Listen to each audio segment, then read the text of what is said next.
melakukan dekret ini. 23 Juli dini hari, Gus Dur mengeluarkan keputusan kontroversial, dekret presiden yang dibacakan juru bicaranya Yahya Stakuf. Setelah melihat dan memperhatikan dengan seksama perkembangan politik, sontak, keputusan Gus Dur ini mengundang reaksi keras berbagai kalangan. Mulai dari tidak adanya dukungan dari TNI, seruan fatwa Mahkamah Agung bahwa maklumat Presiden Gus Dur bertentangan hukum, hingga MPR yang tetap menggelar sidang istimewa tanpa kehadiran sang presiden. Ironisnya, dengan serta-merta pula MPR melantik Megawati Soekarno Putri sebagai Presiden kelima Republik Indonesia.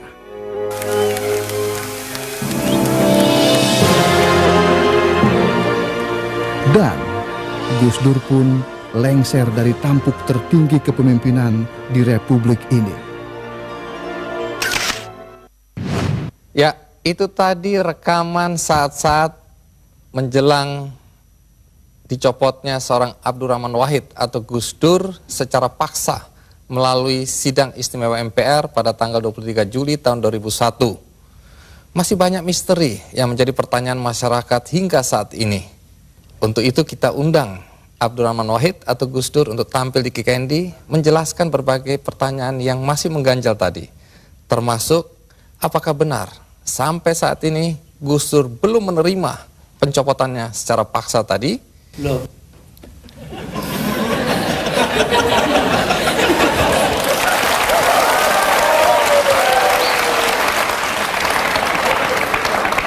Jadi Gus Dur, tadi itu ringkasan dari peristiwa detik-detik terakhir Anda mengundurkan diri atau mundur atau dimundurkan. Nah, apakah sampai sekarang Anda dilengserkan? Apakah Anda masih tetap sampai saat ini tidak menerima dan menganggap itu tidak sah? Oh, enggak benar, enggak sah emang. Itu proyek politik dari MPR, karena itu Amin Rais tidak merasa perlu memberitahu saya. Iya, dulu Anda atau sampai sekarang bahkan Anda tetap menganggap itu sebagai pelanggaran konstitusi. Pelanggaran apa sebenarnya? Pelanggaran konstitusi karena di situ ada insubordinasi. Insubordinasi itu siapa yang mimpin? Yang mimpin Kapolri Bimantoro dan Panglima TNI namanya Widodo AS, sekarang Menko. Udah itu apa adanya saya ngomongin.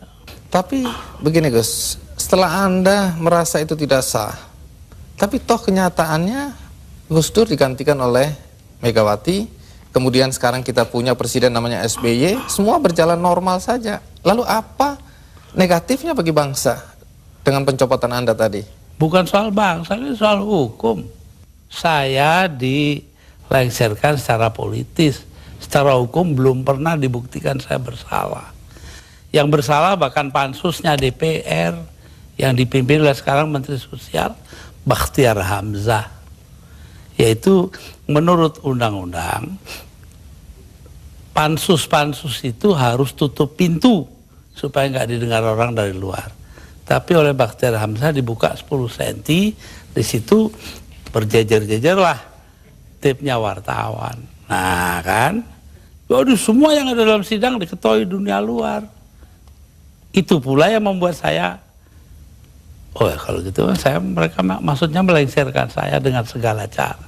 Hukum nggak hukum. Tapi sesudah itu apa upaya yang Anda lakukan? Nggak ada, sebab penakut bangsa ini. Kenapa Anda bilang penakut? Bangsa ini penakut karena tidak mau bertindak kepada yang bersalah. Akhirnya nggak ada yang ditindak toh. Tapi sekian tahun sudah berlalu Gus. Untuk apa rasa penasaran, perasaan? Loh, saya nggak pernah itu terserah bangsa Indonesia. Saya itu memaafkan semua. Sampai istri saya marah kepada saya karena saya pergi ke rumah Megawati. Tapi kenapa Anda lalu ke Megawati kalau memang Anda marah dan kecewa? Saya nggak marah, yang mestinya marah itu bangsa ini. Mereka diem aja lah, kenapa saya jadi ribut? Saya nggak mau ribut. Baik, Gus Dur. Tapi disuruh memandang itu benar, nggak bisa dong. Orang kan ada batasnya. Barang antara benar dan salah. Jadi yang benar dalam hal ini istri saya.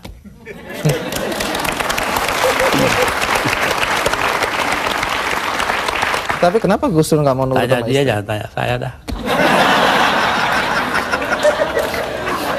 300.000 orang mas tanda tangan supaya saya jangan berhenti jadi presiden, tahu?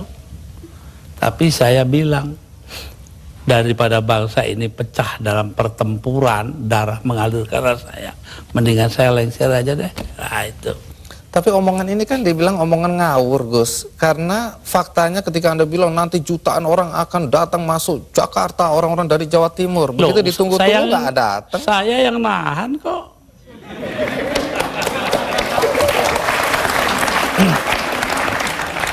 Jadi kalau nggak ditahan sama Gus Dur, datang lah beneran itu ya? Bukan begitu, artinya tetap saja kebenaran kita pertahankan. Tapi sikap kita itu jangan sampai bangsa ini perang saudara. Dan itu pengorbanan Anda? Ya bagi saya bukan korban, biasa aja. Nah, satu pemandangan yang kurang elok, Gus.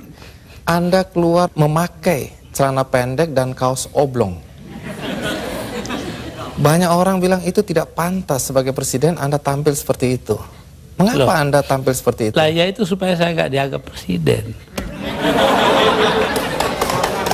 Terus manfaatnya apa dengan dianggap tidak sebagai presiden? Loh, orang dingin hatinya, nggak jadi marah. Tapi Gus Dur, dalam upaya mencopot Anda, siapa orang yang paling bertanggung jawab atas pencopotan tersebut menurut Anda? 2. Siapa? Amin Rais dan Megawati. Mengapa? Hah? Tanya sana dong, kok tanya. Nah, kalau memang Megawati dan Amin Rais dianggap orang yang paling bertanggung jawab atas pencopotan Anda, apakah Anda dendam sama mereka? Nah, ngapain dendam sama Amin?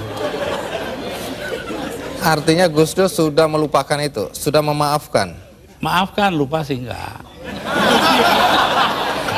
Nah, pernahkah setelah peristiwa ini, apakah itu Megawati atau Amin Rais datang ke Anda untuk meminta maaf? Enggak ada.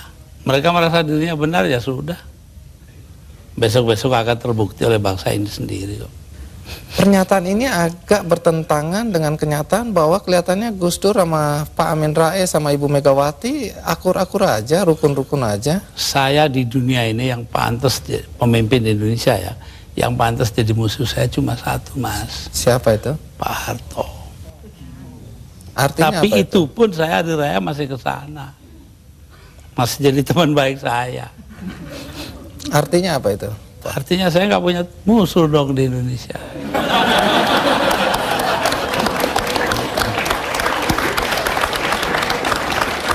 Ada satu hal, kita banyak mendengar bahwa teman-teman dekat Anda dulu menyesalkan kenapa Anda jadi presiden.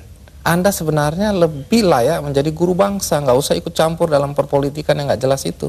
Saya diperintah oleh 5 orang sesepuh saya. Itu saja, kalau mereka memerintahkan apa saja masuk api, masuk api. Tanpa perlu berpikir? Tanpa perlu berpikir. Kenapa begitu?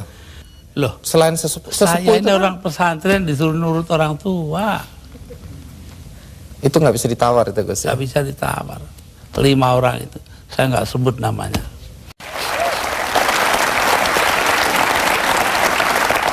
Ya, Gus Dur, dalam 20 bulan sebagai presiden, prestasi apa saja sih yang sudah dicapai?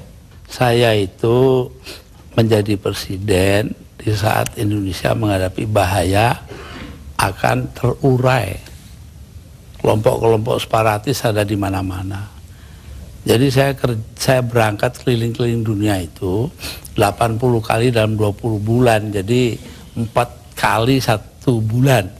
Itu tugas saya cuma satu. Apa? Yaitu membuat supaya integritas wilayah Indonesia ini tetap. Itu aja, nggak ada pikiran lain kok saya. Tapi ada yang menuduh. Dan ternyata berhasil toh. Kita tetap satu negara hari ini. Jadi Gus Dur merasa itu karena jasa Gus Dur? Bukan, artinya tugas saya begitu. Perkara saya berjasa itu adalah soal kedua. Tapi ada yang menuduh bahwa Gus Dur ini sebenarnya menggunakan aji mumpung. Mumpung jadi presiden, dibayari negara, keliling jalan-jalan. Alah, nanti sejarah akan membuktikan. Tapi Gus Dur, perjalanan Anda itu menelan biaya sampai 52,7 miliar.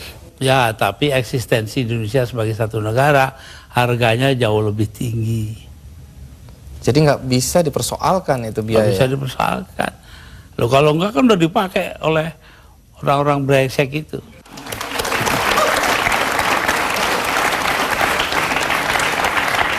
Salah satu yang masih menjadi perdebatan sampai sekarang adalah ketika Gus Dur membubarkan Departemen Sosial dan Departemen Penerangan. Kalau Departemen Sosial dulu, apa alasan persisnya? Sementara banyak orang terlantar yang harus diayomi oleh departemen itu. Persisnya itu. Karena departemen itu yang mestinya mengayomi rakyat, ternyata korupsinya gede-gedean. Sampai hari ini. Kalau membunuh tikus kan tidak perlu membakar lumbungnya. Oh memang. Kenapa Anda bakar lumbungnya? Bukan. Karena tikusnya sudah menguasai lumbung.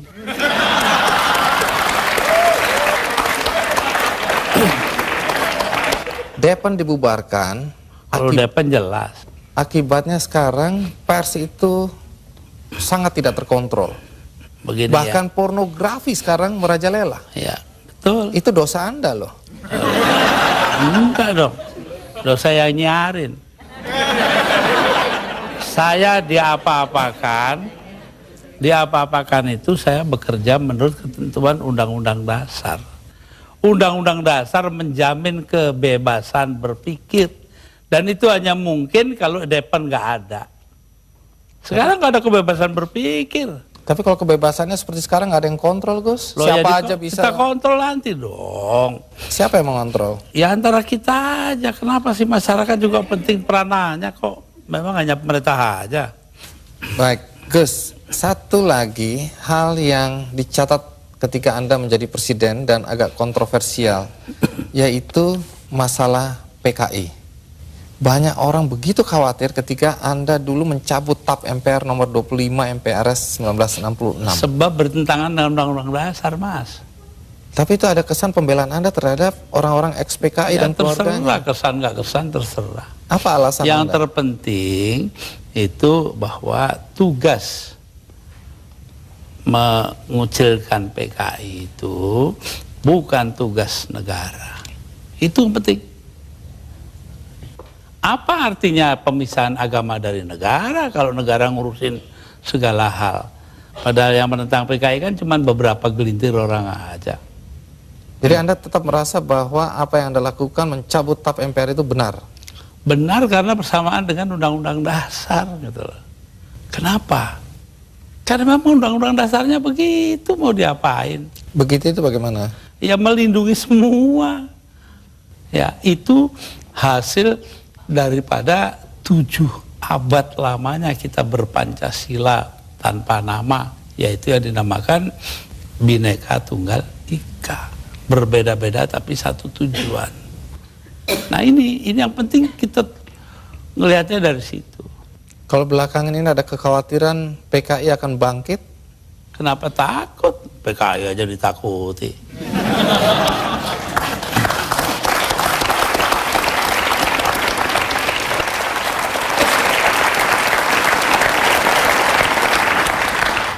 Gus Dur, di antara banyak statement Anda atau pernyataan Anda yang dianggap ngawur, dianggap nyeleneh, ada satu yang dicatat dan dianggap serius, yaitu ketika Anda berada, kalau nggak salah, di Italia, Anda menyatakan bahwa pernah suatu ketika Faisal Tanjung, waktu itu Panglima ABRI, diminta untuk menghabisi Anda. Jadi yang minta adalah Pak Harto. Anda dan Megawati ingin